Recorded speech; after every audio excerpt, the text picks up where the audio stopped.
El sonido del brindis aún retumba en mi cabeza. Mi padre alzó la copa, con esa sonrisa medida que siempre usa frente a la familia. Por el verdadero hijo. El que siempre está aquí. No por el que solo envía dinero. Las carcajadas fueron instantáneas. Cómodas. Cómplices. Mi hermano sonreía mientras desenvolvía su regalo bajo el árbol. Sus dedos, lentos, cuidadosos, deshaciendo el lazo dorado. Todos miraban. Las luces parpadeaban detrás como si celebraran con ellos. Yo lo observaba desde el sillón, un poco apartado. Siempre me sentaba ahí. El rincón perfecto, fuera del ángulo de las fotos, pero cerca lo suficiente para escuchar todo.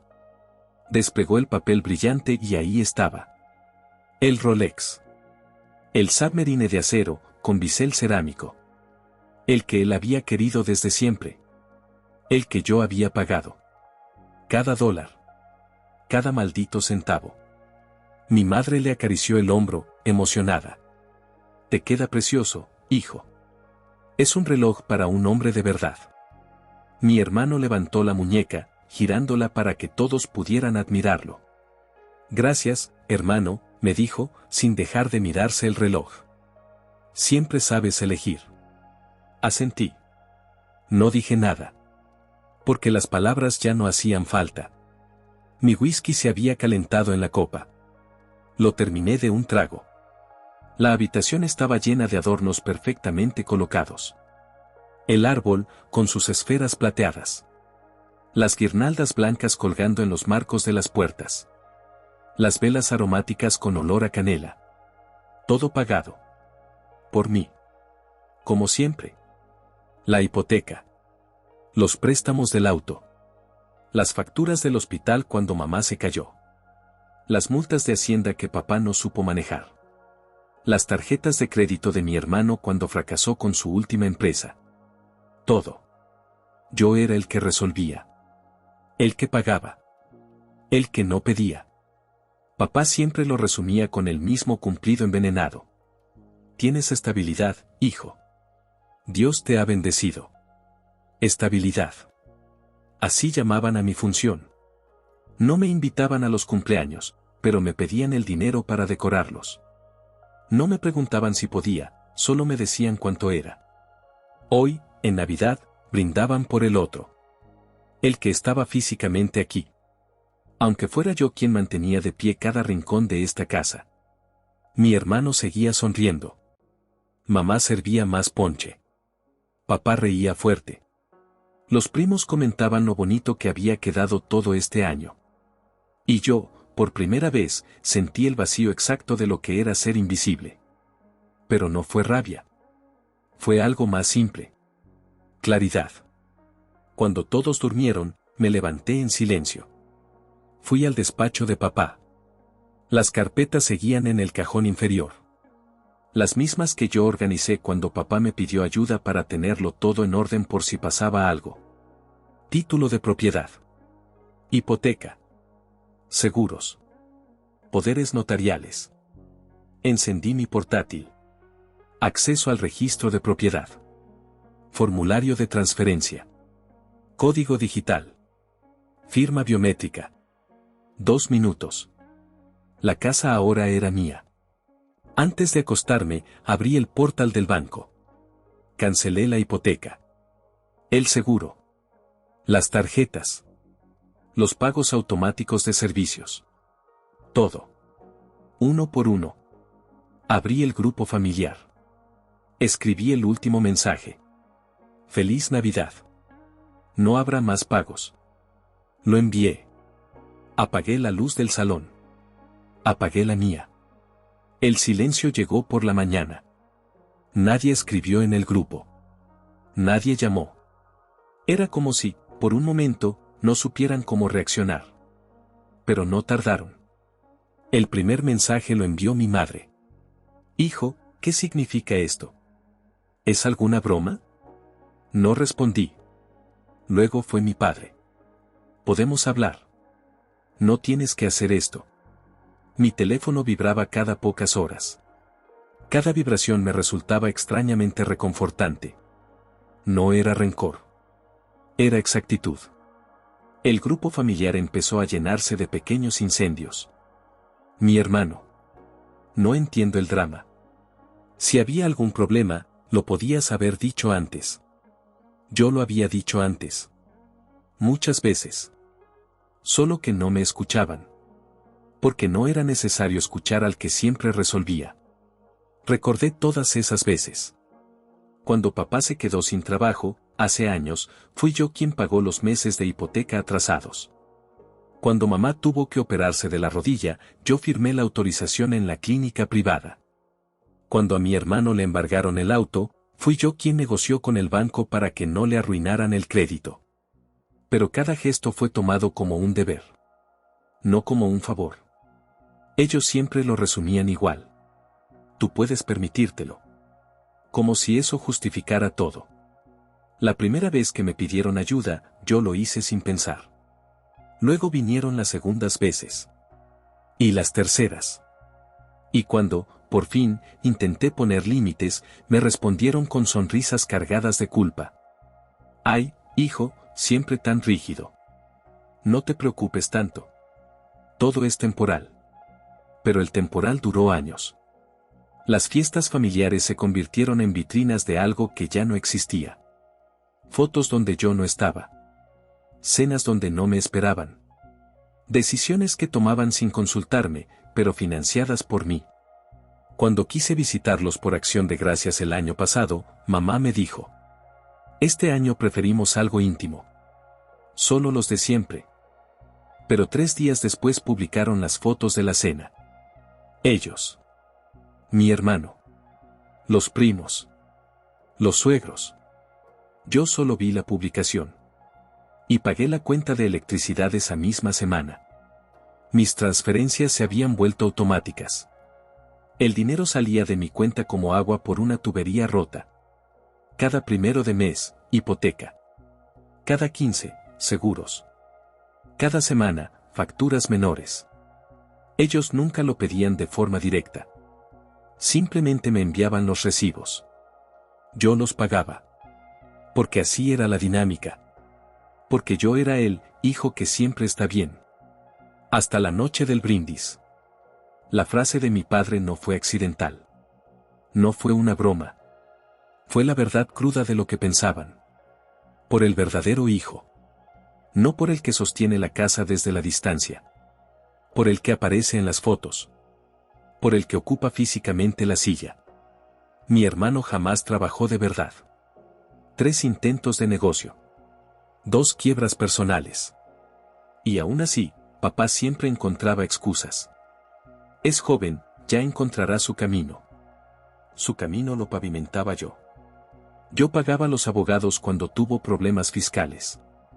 Yo negocié los préstamos estudiantiles que nunca pagó.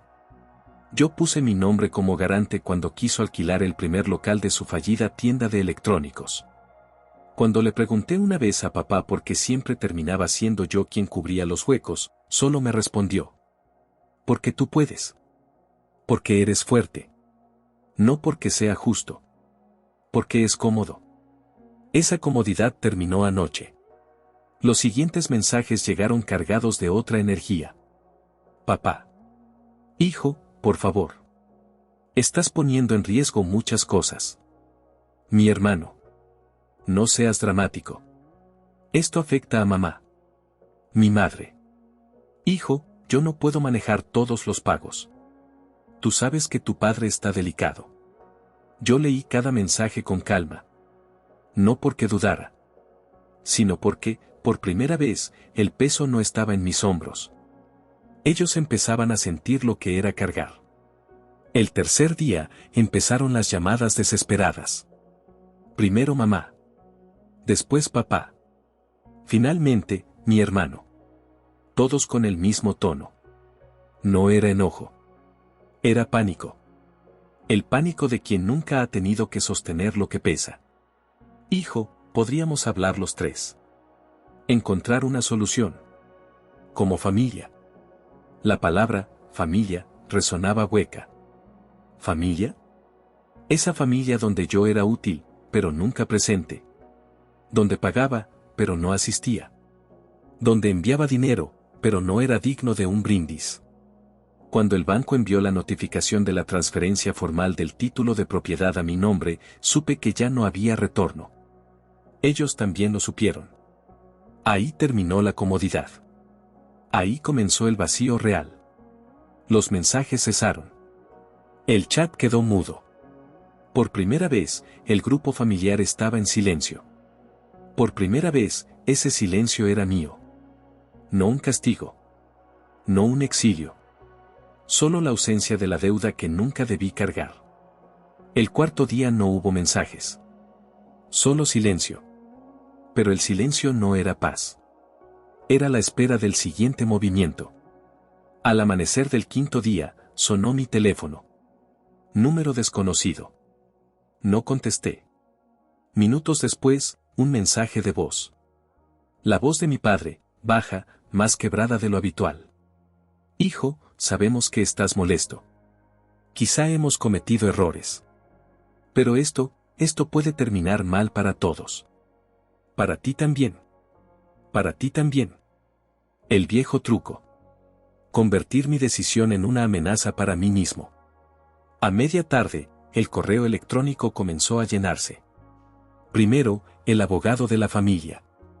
Un hombre que siempre me llamó campeón cuando me veía en los cumpleaños. Ahora, el asunto era frío, técnico. Estimado señor, le solicitamos reconsiderar las acciones tomadas respecto a la propiedad familiar y los pagos interrumpidos. Estas medidas podrían derivar en procedimientos legales de consecuencias imprevistas. Imprevistas. Lo previsible, en realidad, era su desesperación. No respondí. El mensaje quedó archivado. Por primera vez, mi cuenta bancaria mostraba algo inusual. No salía dinero. No había pagos automáticos. No había transferencias. No había facturas externas drenando cada mes. Solo estaba yo. Mi salario. Mi trabajo. Mi vida. Pura. Silenciosa. Ligera. Me permití algo que no recordaba haber hecho en años. Dormí hasta tarde. No por cansancio. Por ausencia de preocupación. El peso invisible que había llevado tanto tiempo finalmente se había caído de mis hombros. El sexto día, cambiaron de estrategia. Mi hermano me escribió. Esta vez, el tono era diferente. Más venenoso. Siempre fuiste el egoísta. El que nunca quiso ser parte real de la familia. El que prefería enviar dinero y creerse superior desde su departamento en la ciudad. Sonreí al leerlo. Él no entendía. No era superioridad. Era supervivencia. Yo aprendí a no necesitar de ellos.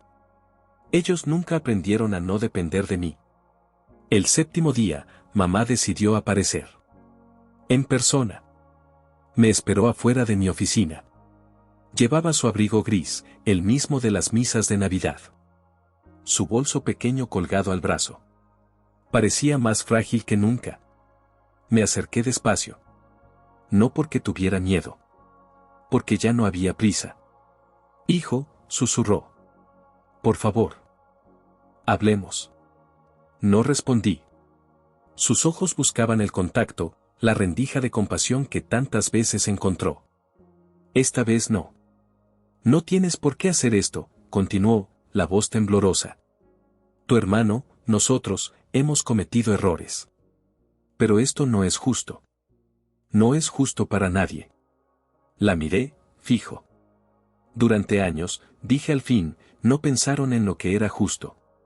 Solo en lo que yo podía pagar. Mamá cerró los ojos. Una lágrima se formó, pero no cayó. Pensamos que era lo mejor para todos, susurró. Siempre fuiste el fuerte. El que podía con todo. El fuerte. La palabra que usaron para vaciarme en silencio. Asentí. Una vez. Breve. Ya no. Me giré. Entré al edificio. No intentó detenerme. El octavo día fue distinto. No hubo llamadas. No hubo mensajes. Solo notificaciones bancarias. La cancelación definitiva de las deudas. El traspaso completo de la propiedad a mi nombre. Las cuentas a su nombre quedaban bloqueadas por incapacidad de pago. En el grupo familiar, el último mensaje seguía ahí. Feliz Navidad. No habrá más pagos. Nadie lo había respondido. Nadie lo eliminó. Solo quedó flotando. Como un epitafio. Como un punto final. Caminé hasta la ventana de mi departamento. La ciudad seguía viva afuera. Autos, gente, luces. Todo girando.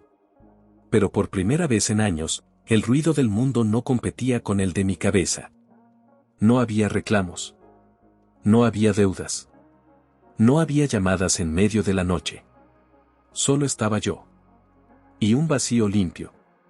No soledad. No venganza. Simplemente presencia. Por fin. El silencio no duró tanto como creí. 3 días después, reaparecieron. Primero fue el mensaje de mi madre. Hijo, podemos hablar. No quiero que esto nos separe.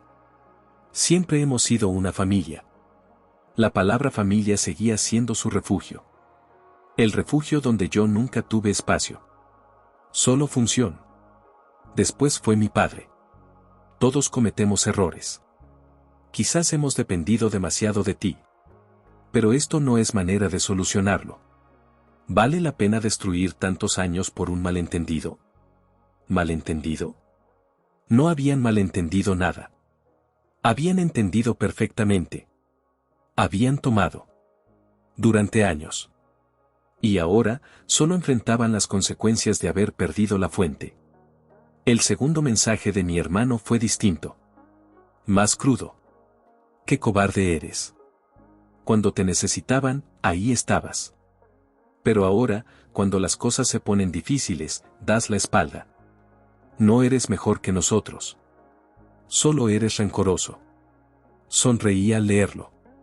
Nunca supieron leer el silencio. Nunca entendieron que no era rencor. Era exactitud.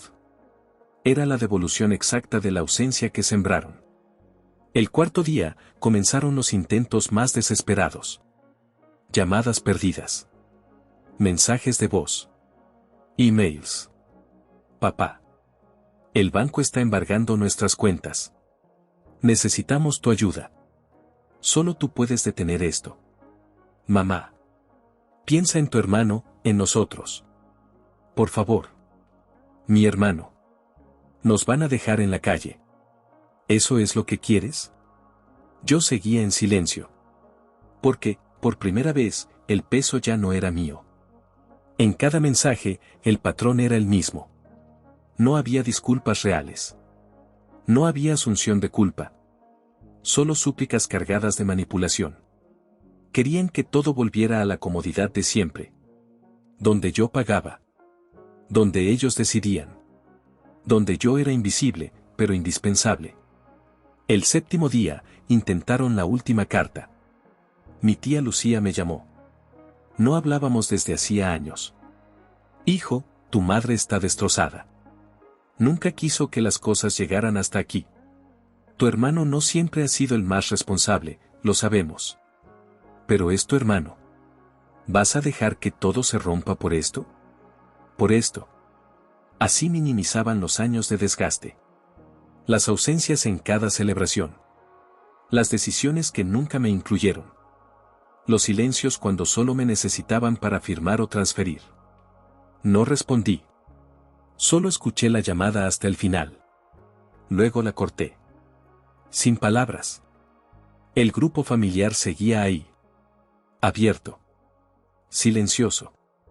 Mi último mensaje seguía anclado arriba. Feliz Navidad. No habrá más pagos. Nadie lo había eliminado. Nadie lo había contestado. La semana siguiente, comenzaron las notificaciones legales. El banco confirmaba el embargo formal de sus bienes restantes. Las deudas no pagadas caían sobre ellos. Las hipotecas impagadas. Los seguros cancelados. Los préstamos congelados. Todo lo que sostuve durante años, ahora colapsaba sin mi soporte. Papá envió el último correo. Frío. Calculado. No sé si podrás vivir con esto en tu conciencia. Siempre creímos que la familia era lo primero. Lo primero. Sí. Lo primero cuando necesitaban. Pero nunca lo primero cuando yo solo existía en sus cuentas, no en sus vidas. Apagué el teléfono esa noche. Sin culpa. Sin angustia. Sin ruido. Solo vacío. Limpio. Preciso. No porque los odiara. Porque, finalmente, había dejado de pagar el precio de pertenecer. Al otro lado de la ciudad, la casa seguía siendo mía. Sus luces apagadas. Sus ventanas frías. Como un monumento exacto a lo que fueron. A lo que ya no son. Las semanas siguientes fueron distintas. No hubo más mensajes. Ni llamadas. Ni correos. El grupo familiar permanecía abierto. Muerto. Mi último mensaje seguía allí, como una lápida digital. Feliz Navidad. No habrá más pagos. Nadie lo eliminó. Tampoco lo respondieron. Simplemente, quedó. El abogado del banco me confirmó que todos los procesos estaban cerrados. Las deudas canceladas. Las propiedades adjudicadas. Los pagos automáticos, anulados. Mis cuentas, por primera vez en años, estaban limpias. Sin movimientos que no me pertenecieran. A veces, me descubría mirando el extracto bancario. Solo para comprobar que el dinero seguía allí. Entero. Sin fugas. Sin drenajes invisibles. Era extraño. Llevar tantos años funcionando como una cuenta de servicio hizo que la ausencia de salida se sintiera ajena. Casi incómoda. Pero cómoda al mismo tiempo. Ligera. Los domingos por la mañana me acostumbré a caminar hasta el café de la esquina. Siempre elijo la misma mesa, cerca de la ventana. Pido lo mismo. Un café negro. Sin azúcar. El camarero ya no pregunta. Solo asiente. Afiliado a mi rutina. Desde ahí, observo a la ciudad moverse. Padres llevando a sus hijos al parque. Parejas discutiendo sobre nada importante. Perros tirando de sus correas. Gente ajena a todo lo que fue mi historia. Nadie sabe quién soy. Ni lo que arrastro. Ni lo que solté. Y eso está bien. En una de esas mañanas, mientras bebía el café, tomé el teléfono. No para revisar mensajes. No había nuevos. Solo los sostuve. Por costumbre. Por reflejo. Por memoria. Deslicé los dedos por la pantalla. El grupo familiar seguía ahí. Sin actividad. El icono del árbol de Navidad seguía siendo la foto del grupo. Una ironía congelada en diciembre. Por un segundo, mi dedo se detuvo sobre el botón de salir del grupo. Pero no lo presioné. No hacía falta. El grupo ya estaba vacío, aunque técnicamente siguiera existiendo. Como la casa. Como los brindis. Como las fotos donde nunca estuve. Apagué el teléfono. No porque doliera. No porque pesara. Solo porque ya no había nada que escuchar. Terminé el café. Me quedé unos minutos más, mirando a través del ventanal. Sin prisa. Sin destino. Sin deuda. Sin ellos. Finalmente, me levanté. Pagué la cuenta. Y salí. Sin mirar atrás.